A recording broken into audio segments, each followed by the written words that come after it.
எப்பவுமே பணப்பற்றாக்குறை நிலையே இருந்துட்டு இருக்கு அப்படின்னு கவலைப்படுறீங்கன்னா இந்த வீடியோ உங்களுக்கு ஒரு சின்ன கிளாரிட்டியை கொடுக்கும்.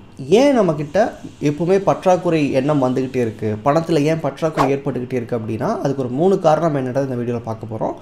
இதை கான்ஷியஸ் லெவலில் புரிஞ்சுக்கிட்டீங்க அப்படின்னா, இங்கே சொல்கிற மாதிரி பணத்தை பற்றின சிந்தனை ஓரளவுக்கு மாற்றிட்டீங்க அப்படின்னா வாழ்க்கையில் பணம் பற்றாக்குறைன்ற நிலையிலிருந்து பணம் தொடர்ந்து உள்ளே வர்றதுக்கு உண்டான எனர்ஜியை நீங்கள் உருவாக்க ஆரம்பிச்சிருவீங்க.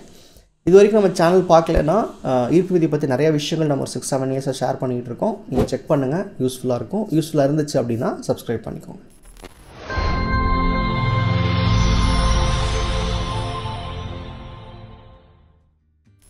பணம் பற்றாக்குறைக்கான காரணங்கள் பார்க்கறதுக்கு முன்னாடி பணம்ன்றது ஒரு எனர்ஜி, ஒரு ஆற்றல் அப்படின்னு புரிஞ்சுக்கணும். இங்கே பணத்தை பொருளாக பார்க்கக்கூடிய மனநிலை இருக்கிற வரைக்கும் நம்மளால் பணத்தை சம்பாதிக்கிறதோ நிலையாக பணத்தை நம்மகிட்ட வச்சுக்கிறதுக்கோ வாய்ப்புகள் ரொம்ப ரொம்ப கம்மி.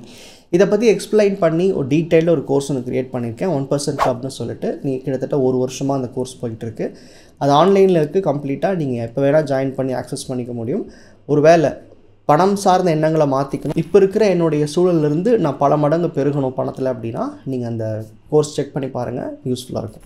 பண பற்றாக்குறை ஏற்படுறதுக்கான 3 காரணங்கள் சொல்லியிருந்தேன். அதில் முதல் காரணம் என்ன அப்படின்னா, நம்ம ஃபோக்கஸ் முழுக்க முழுக்க பணத்தின் மேலே வச்சுக்கிட்டு அதன் மூலமாக கிடைக்கிற எமோஷ்னல் வேல்யூ மேலே இல்லாமல் போயிடுறது. அதாவது நான் இவ்வளோ லட்சம் சம்பாதிக்கிறேன், இவ்வளோ கோடி சம்பாதிக்கிறேன், எப்படியெல்லாம் நான் சம்பாதிக்க போகிறேன், அது எப்படி சேமிக்க போகிறேன், என்னென்ன வகையில் எனக்கு பணம் வரப்போகுதுன்றதை ஃபோக்கஸ் பண்ணுற ஒருத்தர் இவ்வளோ பணம் கிடைச்சாலும் அதை நான் என்ன செலவுகளுக்கு பயன்படுத்த போகிறேன், என் வாழ்க்கையில் அதுக்கான தேவை என்ன, அது எனக்கு சந்தோஷத்தை கொடுக்க போகுதா, நிம்மதியை கொடுக்க போகுதா, இதில் ஃபோக்கஸ் இல்லாமல் நான் பணத்தை எப்படி சம்பாதிக்கணும் மட்டும் சிந்திக்கிற ஒரு ஆள்கிட்ட பணம் வராது. அதாவது இன்றைக்கி உங்கள்கிட்ட ஒரு ஒரு ஒரு 40 லட்சம் கடன் இருக்குது, கட்ட வேண்டியது இருக்குது. அப்போது நீங்கள் சம்பாதிக்க நினைக்கிற அந்த பணம் என்ன கொண்டு வரப்போகுது, ஒரு நிம்மதியை கொண்டு வரப்போகுது. ஸோ கடன் இருந்தால் நம்ம சம்பாதிக்கிறோன்னா சம்பாதிச்சு அடைக்கும் போது ஓகே பணத்தை செட்டில் பண்ணிட்டேன்னு ஒரு நிம்மதி இருக்குது. இல்லை நான் எனக்கு 1000 கோடி எனக்கு பணம் வேணும், எதுக்கு பணம் வேணும், அந்த 1000 கோடி கிடைக்கும் போது அதன் மூலமாக கிடைக்கிற என்னுடைய லைஃப் ஸ்டைல் என்னுடைய அப்கிரேட் என்ன நடக்க போகுது என் லைஃப்பில், இதை சார்ந்து ஒரு தேவை இருந்துச்சுன்னா இந்த பணம் எனக்கு சந்தோஷத்தை கொடுக்க போகுது. அப்போது பணம் நம்ம சம்பாதிக்கும் போது அதன் மூலிமா ஏதாவது ஒரு உணர்வை நமக்கு ஏற்படுத்த போகுது, சந்தோஷத்தையோ நிம்மதியோ ஏதோ ஒன்று ஏற்படுத்த போகுது.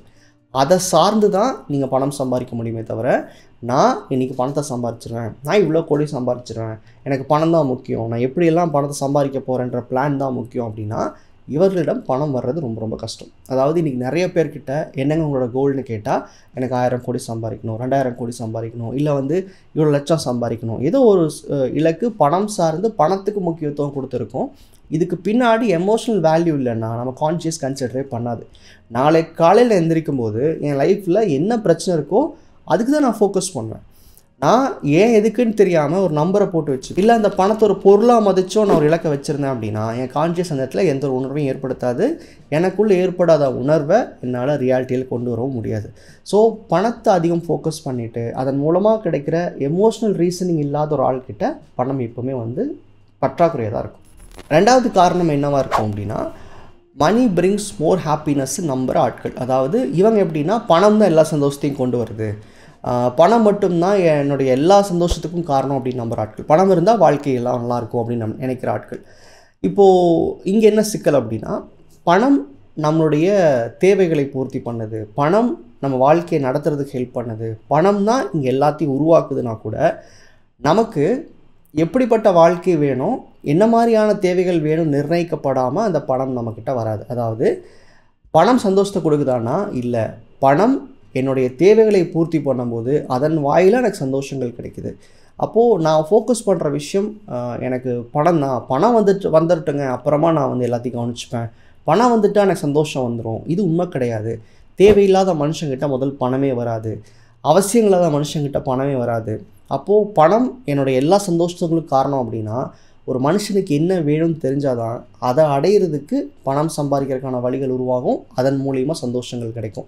இது எப்படி புரிஞ்சுக்கணுன்னா, பணம் அவசியம், பணம் இருந்தால் தான் நடக்கும். ஆனால் ஒரு எக்ஸாம்பிள் சொல்லணும்னா, ஒரு ஊருக்கு போகிறீங்க, அந்த ஊருக்கு போகிறதுக்கு ஒரு டிக்கெட் எடுப்பீங்க இல்லையா, அந்த டிக்கெட் தான் இங்கே இருக்கிற மணியை தவிர நீங்கள் அந்த டிக்கெட் உங்கள் டெஸ்டினேஷன் கிடையாது. அது அந்த இடத்துக்கு போய் சேர்றதுக்கான ஒரு வழி. பணம் சம்பாரிச்சுன்னு ஹாப்பினஸ் வந்துருமானா இல்லை. அந்த பணத்தை சம்பாரித்து எனக்கு என்ன சந்தோஷத்தை பூர்த்தி பண்ணிக்க போகிறேன், எனக்கு பிடிச்ச மாதிரி ஒரு கிராமத்தில் வீடு கட்ட போகிறேன்னா, இல்லை ஒரு ஃபார்ம் ஹவுஸ் கட்ட போகிறேன்னா, இல்லை சீஷோர்கிட்ட வாங்க போகிறேன்னா, இல்லை என் பணத்தை வச்சு என்னுடைய நெக்ஸ்ட் ஜெனரேஷனுக்கு ஏதோ ஒன்று உருவாக்க போகிறேன்னா, எது எனக்கு சந்தோஷத்தை கொண்டு வர போகுது அப்படின்னா நேரடியாக பணம் கிடையாது. பணம் பின்னாடி ஒளிஞ்சிக்கிட்டு இருக்கிற ஒரு கருவியாக தான் எப்பவுமே இருக்க போகுது. So money is not happiness. Money brings happiness through different expectation. நம்ம நீட்ஸ் மூலமாக கொண்டு வந்து சேர்க்கும் நம்மக்கிட்ட. ஸோ பணம் நேரடி சந்தோஷம் கிடையாது. இது ஏன் இங்கே சொல்கிறேன் அப்படின்னா, பணம் தான் முக்கியம், பணம் தான் ஹாப்பினஸ் நம்புகிற ஆள்கிட்ட அதுக்கு பின்னாடி இருக்கிற எந்த ஒரு எமோஷனல் கனெக்ஷன்ஸும் உள்ளே க்ரியேட் ஆகாது. நல்லா கவனிச்சிங்கன்னா, பணத்தை சம்பாரித்து வச்சுக்கிட்டு நான் நிம்மதியாக இருந்துருவேன், நான் இவ்வளோ லட்சம் சம்பாரிச்சிட்டு நான் செட்டில் ஆகிடுவேன், நான் 30 வயசு வரைக்கும் பணம் சம்பாரிச்சிட்டு அப்புறம் நான் ஜாலியாக இருப்பேன் இப்படின்னு சொல்கிற ஆட்கள்கிட்ட பணம் இருந்திருக்காது. காரணம் என்னென்னா, இவங்க யாருமே அதுக்கு பின்னாடி நடக்க போகிற இல்லை பின்னாடி இருக்கிற சந்தோஷங்களுக்கு முக்கியத்துவம் கொடுக்காத ஆட்கள். ஸோ நான் முதல் சொன்ன பாயிண்ட்டும் ரெண்டாவது சொன்ன பாயிண்ட்டும் புரிஞ்சிருக்குன்னு நினைக்கிறேன். மூணாவது காரணம், நம்ம எல்லாருக்கும் நிறையா பணம் வேணும், நிறையா இருக்கணும், சம்பாதிக்கணுன்ற எண்ணம் இருக்கும். ஆனால் அது என்ன தேவைக்குன்னு தெரியாது. இப்போது நிறைய பேர் ரேண்டம் நம்பர்ஸ் சூஸ் பண்ணி வச்சுருப்பாங்க. இந்த ரேண்டம் நம்பர்ஸ் அவங்க எப்படி அரைவ் ஆனாங்கன்னு தெரியாது. நிறைய பணம் வேணும், அதாவது ஒரு பணத்துக்கு அளவிடாமல், ஒரு தேவையை குறிப்பிடாமல் பணத்தை நான் பெருக்கணுன்ற எண்ணம். அதாவது எனக்கு இவ்வளோ பணம் இருக்கணும், இவ்வளோ என்கிட்ட இருக்கணும்னு சொல்லி அதனுடைய பயன்பாடு தெரியாமல் சம்பாதிக்கணும்னு நினைக்கிற ஆட்கள்.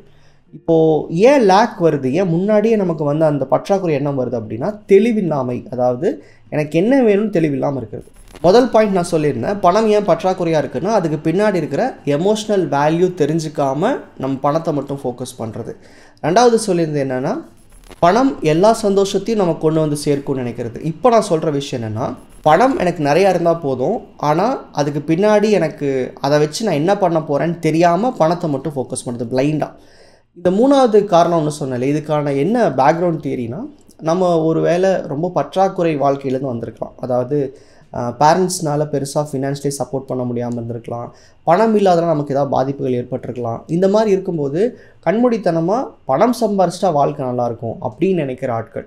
ஸோ எமோஷ்னல் காரணங்கள் இல்லாமல் பணத்தை தேடுறது, அதுதான் ஹாப்பினஸ் நம்புறது. எனக்கு ஏன் எதுக்கெல்லாம் தெரியாது, எனக்கு பணம் இருந்தால் போதும்னு நினைக்கிறது. இந்த 3 எண்ணங்களுமே ஒரு பிளைண்ட் ரியாலிட்டியை க்ரியேட் பண்ணிடுது.